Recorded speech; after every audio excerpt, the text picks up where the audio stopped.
नमस्कार, वर्षा किचनमध्ये तुमचं स्वागत आहे। तर आज आपण चटपटीत असं कैरीचं लोणचं बनवणार आहोत। तर यासाठी मी इथे 2 कैऱ्या घेतलेल्या आहेत आणि वजनी प्रमाण म्हणसाल तर पाऊण किलो आपण इथे कैरी घेतलेली आहे। कैऱ्या मी इथे 15 ते 20 मिनिटं पाण्यामध्ये भिजायला ठेवल्या, म्हणजे त्यामधली उष्णता निघून जाईल आणि स्वच्छ पुसून घेतल्या। इथे मी 4 चम्मच राईची डाळ घेतलेली आहे। 1 चम्मच राई थोडीशी मिक्सरला वाटून घेतलेली आहे, तुम्ही अख्खी सुद्धा घेऊ शकता। 1 ते 1.5 चम्मच मी इथे मिरची पावडर घेतलेली आहे। अर्धा चम्मच हळद, पाव चम्मच मी इथे हिंग घेतलेला आहे आणि चवीनुसार इथे मीठ घेतलेलं आहे। तर पहिले आपण कैरी कट करून घेऊ।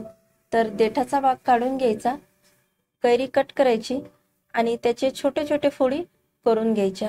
तर जास्त मोठ्या फोडी करायच्या नाही, छोटे छोटेच फोडी करून घ्यायच्या अशा प्रकारे, म्हणजे कैरी आपली छान अशी लवकर मुरल्या जाईल। तर तुम्ही बघू शकता सर्व कैरी मी इथे कट करून घेतलेली आहे आणि बारीक अशा छोट्या छोट्या फोडी याच्या करून घेतलेल्या आहे। आता आपण या सर्व कैरीच्या फोडी एका बाउल मध्ये काढून घेऊ। यामध्ये टाकूया हळद आणि चवीनुसार मीठ टाकूया। तर मीठ मी 1.5 चम्मच टाकलेले आहे, तुम्ही तुमच्या आवडीनुसार कमी जास्त करू शकता। मीठ आणि हळद कैरीच्या फोडीला आपण व्यवस्थित लावून घेऊ, मिक्स करून घेऊ आणि यावरती झाकण ठेवून एक 15 ते 20 मिनिटं आपण ह्या कैरीच्या फोडी मुरायला ठेवू। एक 15 ते 20 मिनिटं झालेले आहे आणि कैरीच्या फोडी सुद्धा आपल्या छान अशा मुरलेल्या आहेत आणि याला पाणी सुद्धा सुटलेलं आहे।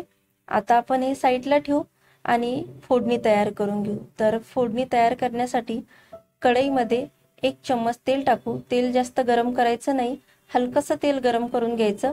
आता यामध्ये आपण मोहरी टाकू, मोहरीची डाळ टाकू। मोहरी मी इथे मिक्सरला वाटून घेतलेली आहे, तुम्ही अख्खी सुद्धा यामध्ये टाकू शकता। हलकीशी मोहरी तडतडा लागली की यामध्ये आपण पिवळी मोहरीची डाळ टाकू। गॅसची फ्लेम इथे लोच ठेवायची आहे आणि लो फ्लेम वरतीच आपल्याला मोहरीची डाळ मिक्स करून घ्यायची आहे। 1 मिनिटभर मिक्स करून घ्यायची। आता यामध्ये आपण हिंग टाकू। तर लो फ्लेम वरती टाकलेलं आहे हिंग आपण, म्हणजे ते जळणार नाही। आता गॅस बंद करायचा आणि यामध्ये मिरची पावडर टाकायची। गॅस चालू असताना मिरची पावडर टाकायची नाही, नाहीतर मग मिरची पावडर इथे जळू शकते। तर आता आपल्याला ही फोडणी संपूर्ण थंड करून घ्यायची आहे। तर फोडणी आपली इथे थंड झालेली आहे। फोडणी संपूर्ण थंड करून घ्यायची, बिलकुल सुद्धा गरम ठेवायची नाही, नाहीतर मग लोणचं आपलं इथे खराब होईल। तर यामध्ये आपण कैरीच्या फोडी टाकू, मिक्स करून घेऊ, चांगलं मिक्स करून घ्यायचं। तर फोडणीमध्ये आपण कैरीच्या फोडी चांगलं मिक्स करून घेतल्या। आता यावरती झाकण ठेवू आणि 1 दिवसासाठी आपण याला मुरायला ठेवू, म्हणजे फोडी छान अशा मुरल्या जातील आणि मऊ सुद्धा होतील। दुसऱ्या दिवशी आपण हे लोणचं चेक करून बघू।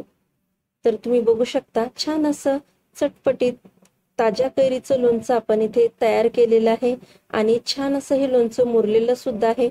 आता आपण हे लोणचं एका काचेच्या बरणीमध्ये भरून घेऊ। एक 15 ते 20 दिवस फ्रीज मध्ये हे लोणचं आरामशीर टिकते, बाहेर ठेवायचं नाही, गरमीमुळे बाहेर खराब होते। तर तुम्हाला ही लोणच्याची रेसिपी कशी वाटली तर तुम्ही नक्की करून बघा। व्हिडिओ आवडला तर व्हिडिओला लाईक करा, शेअर करा आणि चॅनलवरती नवीन असाल तर प्लीज चॅनलला सबस्क्राईब करा। धन्यवाद।